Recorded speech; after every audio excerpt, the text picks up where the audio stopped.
Well, good evening, everyone, and we're having one of our probably last live interviews before the summit, this time with Pierre Roberge, the CEO and founder of Acadia and CTO and co-founder of Bitcoin Miles. And he's today with us to tell us about some aspects of blockchain implementation, security, and anonymity that we usually consider granted, but that might be actually debatable. Hello, Pierre. Hi, Dennis. How are you doing? You're very good, and you? Yeah, just had a trip to Zurich, so I'm eventually now in Zug. So tomorrow we'll be in Basel preparing for the summit. Are you still away from us? Yes, I am. I'm planning, actually, I'm traveling tomorrow in the day, and I'll be in Basel at night or something like that. Well, okay, so so that's gonna be, well, you will still have some time to together with us to prepare. Then we can discuss everything about the event itself. So far, let's actually tell the audience a bit more about you. You're going to be speaking at our event, and would you please tell me a bit about your background? There is something quite fancy that I remember. Sure. I mean, I come from a family of entrepreneur, but yet I ended up working for the government in Canada at CSE for 11 years, which is Communication Security Establishment. It's NSA's little sister agency in Canada, the one that has actually 3 mandates. One is foreign intelligence from signals, one is helping law enforcement, and the other one is to help protect the infrastructure, communication infrastructure for Canada. So I did 11 years there on the SIGINT side, signal intelligence side. Then I left in 2010 to start Arcadia, cyber defense company, which we developed an endpoint detection and response platform, which is a new technology that's been deployed on endpoints in parallel with the antivirus to help detect new and trace what happens during incidents. Arcadia is doing well. It's licensed by governments and big corporation. And recently I came across, working with one of my friend, Dave Friot, who came up with a really good idea, which is Bitcoin Miles. So I'm founding this company as a co-founder with him, as you said, where what we want to do is take on Groupon's launch, essentially making coupons great and great for merchants, especially where there's a big gap. And the return, instead of being a rebate, will be a return in Bitcoin to the user. So this is very exciting. Well, so you're going to be presenting the use case of Bitcoin Miles at the event? No, you programmed me for blockchain cybersecurity, so I came Great, up with, great, you know that. That means that the moderator has been in touch with you. My partner and CEO Dave will pitch Bitcoin Miles at the startup, but I'll be speaking.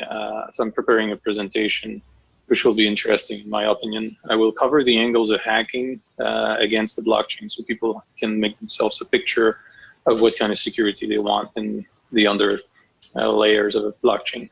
Well, when we usually speak about blockchain, we consider it immutable, unbreakable, and hackable due to the protocol consensus. Then, how do you go about proving it hackable or not? Do you actually hack those networks? Have you hacked one of those protocols that we know of? So there's a few questions.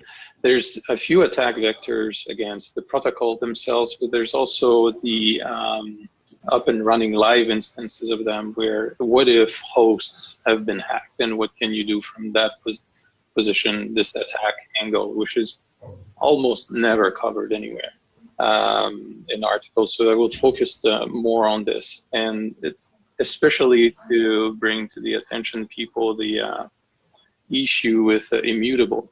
How immutable is it? Well, usually when we speak about attacks, I mean, I believe everyone has heard of the 51% attack. Could you please tell us what it actually is? Why is it 51%? Can it be higher? What does it depend on? Well, just let us know. Yeah, certainly. So on any type of blockchain, there are out there either being a proof of work, proof of stake, delegated proof of stake, or even the federated sidechain. All of those have what we call an agreement of what is actually the good work done. So if we take the case where more than 50% of the participants decide of one way to do it and they collude together, then they can decide which transactions to include or not and keep the control of it, actually even revert transactions. So that would be a 51% attack. In the case of proof of work, it takes a lot of resources because a lot of resources are spent on actually validating every blocks that are validated. Well, what I remember is basically that the proof of stake concept was delivered to the market and to the developers as a solution towards the 51% attack against the proof of work. So this way, what they say is that it makes it financially suicidal to attack the network, that you have to deposit a bunch of coins in. But then, for some reason, we still saw an evolution of more consensus models. So does that mean that the proof of stake is still not sufficient? Yeah, in my opinion, and it will be the case. So, and to be correct, the 51% attack applies to all type, and proof of stake doesn't solve this at all. It's the same problem, and actually it's worse. And I will demonstrate that in my presentation. So will you teach us how to hack any of those networks? Will you teach personally me? Probably off the stage. No one will know. I will not tell anyone. My specialty is actually finding vulnerabilities in running code and turning those into exploits to gain control of the processing unit. Exactly. That's perfectly fine for me. Works. Deal. Certainly. Let's have a little hack night. Yeah.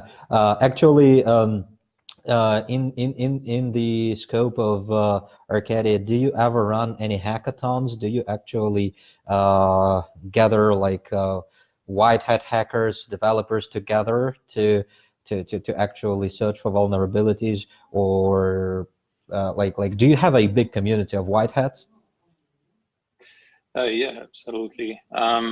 We do several types of exercise. So we participate in the NATO exercise at the Cyber Security Center of Excellence in Tallinn. We participate in Canada, and also the US Air Force organized 3 per year. Oh, Tallinn is pretty close to me. I could actually think of visiting you there once. Tallinn is a very interesting environment for exercise several times a year, where what we call blue team, red team exercise are happening, and there's all sorts of other colors of team. But essentially, there's scenarios put in place, and there's real actual cybersecurity specialists from different NATO countries and invited countries who participated hacking against the blue team. So we're invited to help. Oh, so that's like attack versus defense competition. Yeah, those are attack versus defense instead of capture the flag. And I mean, it's very similar, but the goal there is to train all the forces and the people in place and how to react and how to act in case of attacks, but also to learn from the whole experience. Well, and if we speak about blockchain and cybersecurity, what type of company or establishment or organization is the most common client of Arcadia? Like, is it private? Is it institutional? Is it governmental? In general, it's not blockchain. It's been more government, but we've been pushing hard to get in corporation, and we've been doing well. But for blockchain, it's been private. We more as advisor roles for now, because a whole lot of them are startups and they're small and they're getting in place. And we don't have a product that really, I mean, we have a product for them. It's really just to defend their infrastructure. It's not a blockchain security product at the moment. What we've done though is we've taken some blockchain concepts and we've integrated it to our agent to make it more robust. Okay, so the next question I have is basically what I'm thinking about. Well, the reason we're arranging the summit is because we want to gather like experts of all the different fields together to have some grounds to cooperate in actually both blockchain development and implementation. What I found out recently was that in 2018, several universities offered their minors and even applied majors of blockchain education and research. And therefore, like you told me about hackathons you have in Tallinn, those competitions, you have like different clients now requiring R&D and advisory. So that's like who your client is. But on the other side, do you expect more like, let's say, more like IT fresh blood or students to join in these career paths in the future? Like, can we actually expect the people who, join academies and universities, attend our summit, work with different companies to get like not just not just a position in cybersecurity, but to actually have a major in blockchain security? Will that be one of the fields? I think it's certainly possible because the blockchain attacks and to break the security of blockchain, you need to be a very good specialist, right? Even if I start today to train to beat a chess master for all of my life, I will probably never succeed, right? And I think the same applies to blockchain. There are only a few people who will be good enough at breaking them from a game theory point of view, but also all the other angles that blockchain's involved, especially it's getting more and more convoluted and complex with the different types that are out there and what they do. The smart contracts adding on top of this is compounding complexity. Well, you guys always speak about the game theory, and that actually makes me feel kind of, off the page. And I remember speaking to the moderator of your track, Lana, who was invited to interview you about cybersecurity. She also told me quite many times something about the game theory and what they researched there and what they actually learned. And yes, you see, they pretend they're working. They're playing some music tunes there, and they pretend work and preparing for the summit. I am the only one doing it. They're just having fun. But anyway, will anyone at the summit ever say a word about what the game theory is and what it has to do with the blockchain? Yeah, that'd be good. I mean, I'd like to have something prepared, but essentially, it's the mix of the technology with the social interaction. How will it evolve over time? Will we run into 51% attack, or like recently the Bcash or Bitcoin Cash hash war, so to say? Game theory only applies to small players where there's plenty of other machines available to put hash on either sides of the chain. But if you think about the game theory, those environment rules don't apply to the Bitcoin chain because the hash power is much higher.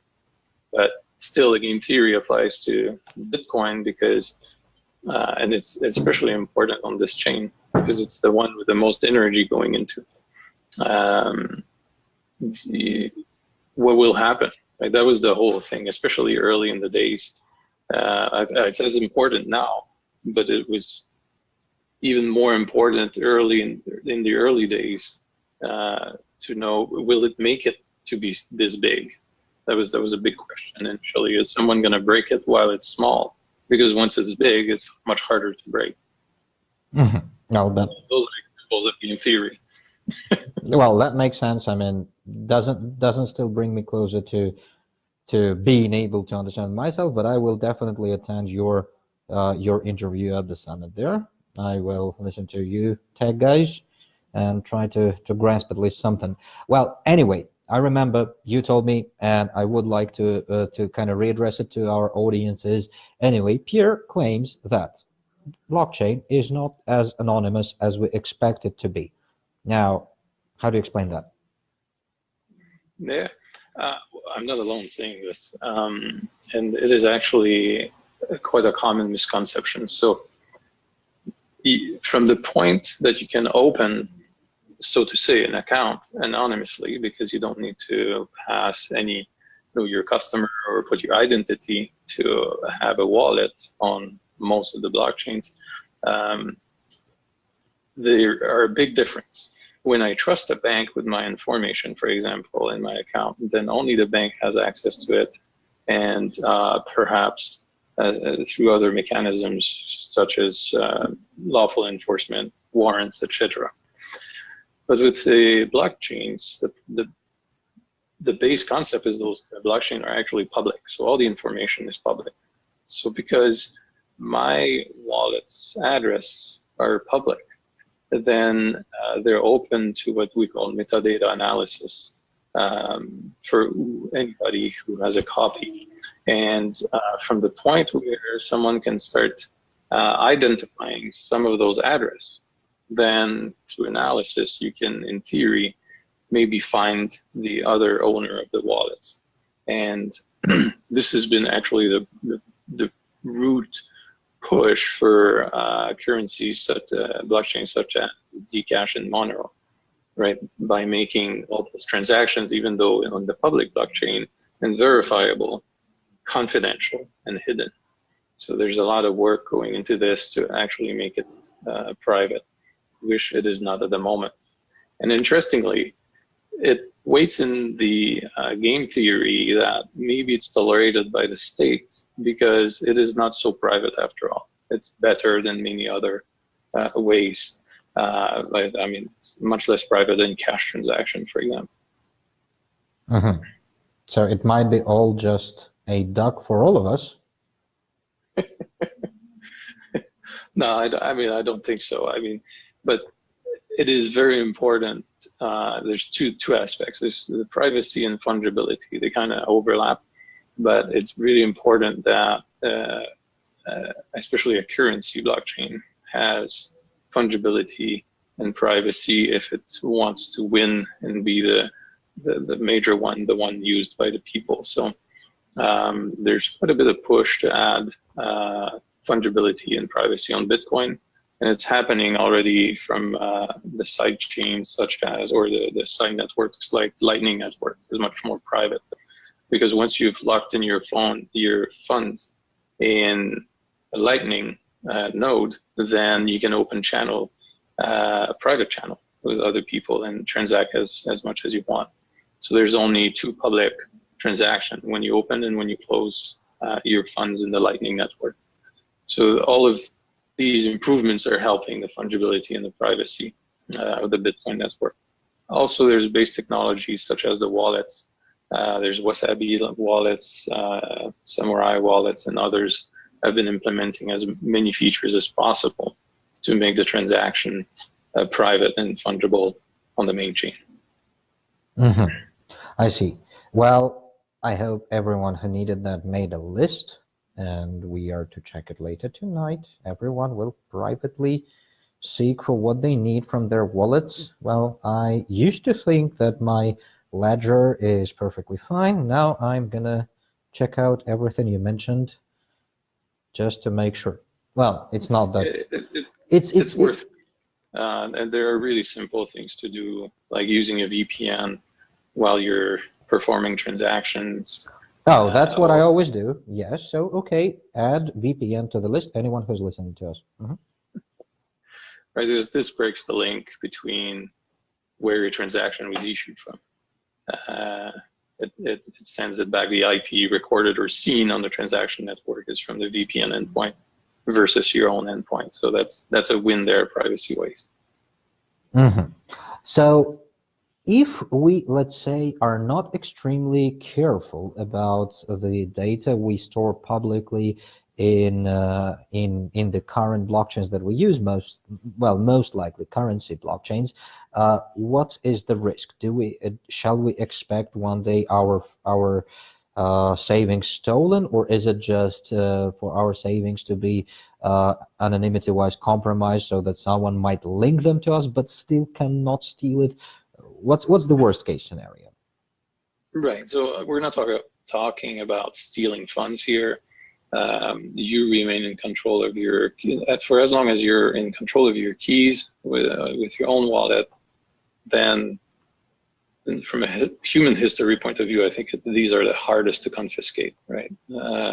Like gold is easier to confiscate. You just go in and take it. Your keys can be protected by passwords and everything. So even if your transactions are public in the ledger, it does not mean someone can steal them or take them away from you. But you are correct in saying that someone might come to know about your transactions and that these funds are yours. So then all sorts of risks pan out from this. Yeah, physically, you might be targeted, and I think there's 20 stories of people being coerced to transfer their Bitcoins, for example, to criminals. That's perfectly fine. I'm just now thinking that if my girlfriend found out everything about my transactions, I'd rather had it all stolen. So, okay, I'll make sure to keep all the private keys perfectly passworded. But anyway, that means that the blockchain itself is basically delivering what it's promised. It's basically about us and the sort of outer or upper layer solutions like the web and the connection protocols, and again, our private keys and our passwords to be properly secured. Yeah, sorry. What's the question? I agree with everything you said. Well, I was just saying that first we kind of like started to say that, well, blockchain is not itself as anonymous as it promises, but the thing is that It's not the fault of the protocol, but it's the other faulty solutions that we could use while, let's say, making transactions. So we have to be, anyway, regardless of what the protocol promises, we have to be careful with all the outer solutions as well. Yeah, and I agree, and we see there's a lot of change. For quite a while, there were a lot of anonymous platforms to exchange your coins for other coins or for fiat. Well, all the governments are tightening down on this, enforcing the know your customer policies on those platforms, because they're all based in jurisdiction somewhere. We don't have many options for decentralized exchange. There's BISC, and that's about it. But this is how governments are putting a hand on tracking the funds, so either governments or lawful agencies. So it's basically the constant race between the big brother and us wanting to stay anonymous Guy Fawkes. Yeah, but I think a crypto-anarchist future is inevitable because the technology is there. It's outside the hat. It's constantly improving, and it's honestly not really breakable. So it's getting better and better, and it's heading towards it. Mm-hmm. Well, that sounds pretty promising. Well. Okay, I mean, that's actually a fascinating talk, and I could probably continue forever, but I would like to attend your presentation at the summit there. I will be myself moderating some of the panels, but I will definitely attend yours. Sounds good. Looking forward to it. Looking forward to see you there as well. Okay, so I believe, well, since you're arriving there in a day or two, we'll catch up before the event, and for everyone who's attending us, don't miss it, and for everyone who's thinking about attending us, well, don't miss it. Yeah, looking forward to chat with everybody. Yeah. All right, Pierre, thank you very much for your time. I really appreciate it, and looking forward to see you in Basel and hope we all have a great time then. Sounds great. Thank you for the podcast. Sure. Have a good one, and take care. Have a nice trip to us. See you soon. Bye.